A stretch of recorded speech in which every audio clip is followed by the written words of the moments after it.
The perfect campaign that sold nothing, they spent millions. The campaign was perfect. The visuals were stunning.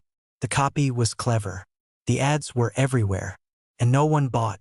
This is the story of a company that didn't fail because of bad marketing, but because they misunderstood the very people they were trying to reach. Aiden founded a premium home fitness equipment brand with one clear belief. People wanted high-performance training tools without going to a gym. The product was beautifully designed, compact, and technologically advanced. It tracked performance metrics, connected to mobile apps, and looked like something out of a futuristic studio. The early prototypes impressed investors. The branding agency delivered a sleek identity. The launch strategy targeted ambitious professionals with aspirational messaging. Train like the elite. The ads featured high-intensity workouts, minimalist loft apartments, and powerful music. The campaign generated attention. Social media engagement was strong. Influencers reposted the content. Website traffic surged in the first month. But sales were slow. Aiden assumed it was pricing resistance. The product wasn't cheap, so they added limited-time discounts. Traffic increased again. Conversions barely moved. Next, they blamed awareness. Maybe the audience just needed more exposure. The ad budget doubled. Retargeting campaigns expanded. Analytics dashboards glowed with impressions and clicks. Revenue remained disappointing. Inside the office, confusion grew. The product reviews were positive. The brand looked premium. The website was polished. So why wasn't the market responding? The problem wasn't visibility. It wasn't even value. It was perception. Aiden had built a product for busy professionals who wanted efficient workouts at home. But the marketing portrayed intense, elite-level training sessions. The ads spoke to athletes. The real customers were time-constrained managers who wanted convenience, not intensity. The messaging said, "Push harder." The audience was thinking, "I'm already exhausted." That disconnect was subtle, but fatal. Most marketing failures aren't about bad creativity. They're about misalignment. When you misunderstand your audience's emotional reality, your message becomes noise. Aiden began reviewing customer interviews more carefully. The few buyers they did convert weren't aspiring elite athletes. They were parents, executives, entrepreneurs, people who valued efficiency over performance metrics. They didn't care about tracking muscle fiber activation. They cared about fitting a 20-minute workout between meetings. The brand had positioned itself as elite performance equipment. The market wanted practical convenience. This is where many companies panic and chase trends. They redesign everything impulsively. They fire agencies. They assume the product is flawed. Instead, Aiden did something simpler. He listened. He commissioned deeper customer research, not surface-level surveys, real conversations. He asked potential customers how they felt about fitness. What stopped them from going to gyms? What frustrated them about home workouts?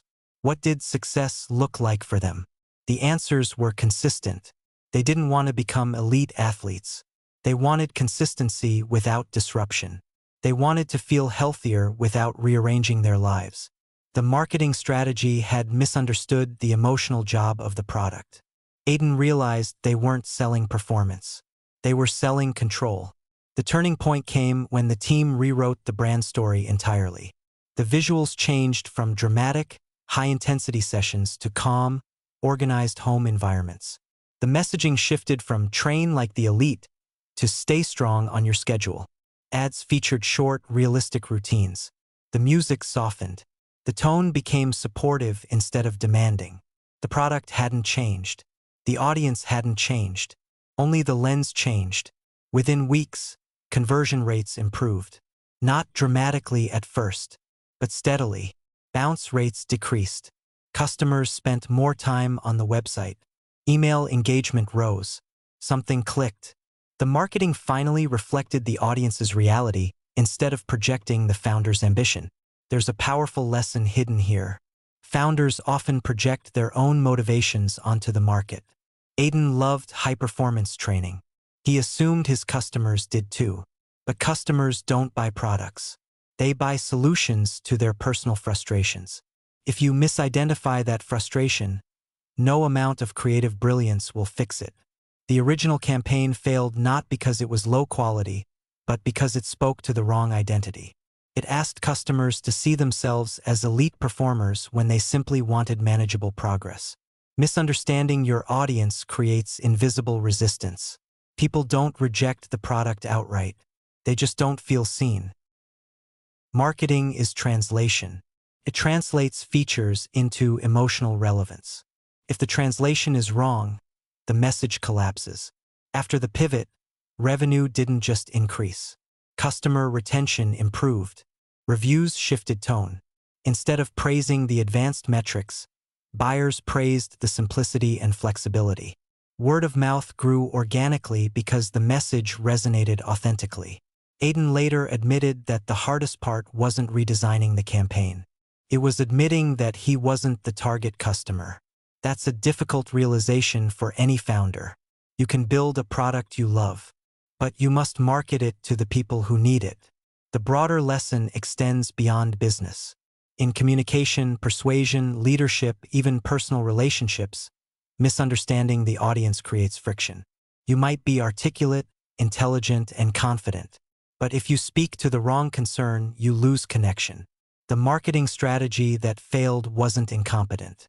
It was misdirected, and misdirection is expensive. Ad budgets drained, momentum slowed, team morale dipped, all because the message was built on assumption instead of insight. So how do you avoid this trap? First, define your audience by behavior, not aspiration. Who are they today? Not who do you wish they were. Second, identify the emotional trigger behind the purchase. Convenience? Status? Security? Efficiency? Relief? Third, test messaging before scaling spend. Small experiments reveal resonance faster than large campaigns. Fourth, detach ego from positioning. Your personal preference is not market validation. Aiden's company eventually stabilized into steady growth. Not because they optimized ads endlessly, but because they aligned story with reality. And that alignment made all the difference. If you are building something right now and your marketing feels ineffective, ask yourself one honest question. Are you speaking to your audience or to your own reflection? Because clarity in audience understanding is not a marketing tactic. It's a strategic advantage. The campaign failed, the business didn't, and the lesson was worth the cost. If this story made you rethink how you communicate your own value, then you're already ahead. Successful businesses don't just create products. They create resonance. If you found value in this episode of Wealth Narrative, make sure to like the video and subscribe to the channel. We explore the strategic decisions that shape success, and sometimes the biggest breakthroughs come from understanding who you're really speaking to.